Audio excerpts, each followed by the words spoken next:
வணக்கம்.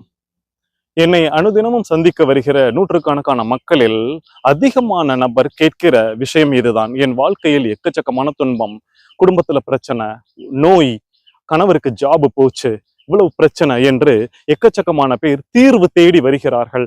உண்மையிலேயே தீர்வு என் கையில் இல்லை. அதை தீர்ப்பதற்கான சக்தியும் அதை வளர்த்து கொள்வதற்கான அந்த சக்தி என்னிடம் இல்லை என்பதற்காக நான் இப்பொழுது ஒரு பெரிய பரிந்துரையை இந்த ஷார்ட்ல நான் சொல்வதற்கு விரும்புகிறேன்.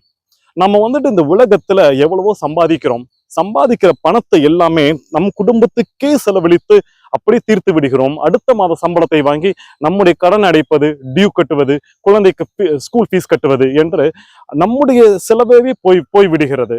நான் ஒரு சின்ன பரிந்துரையை நான் செய்கிறேன். வாங்குற சம்பளத்துல 100% ஒரு 5% பணத்தை எடுத்து உங்கள் சம்பளத்திலிருந்து அதை இந்த உலகத்துக்கு தான தர்மமாக கொடுத்து விடுங்கள்.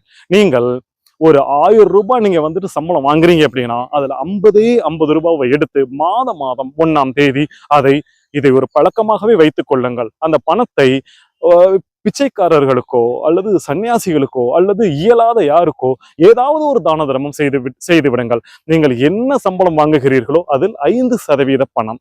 இதை செய்யாத மக்கள் நிறைய பேர் இருக்கிறார்கள். இந்த மனம் இருக்க வேண்டும்.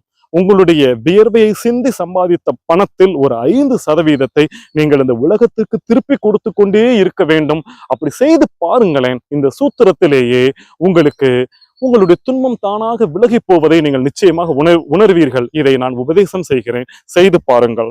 நன்றி.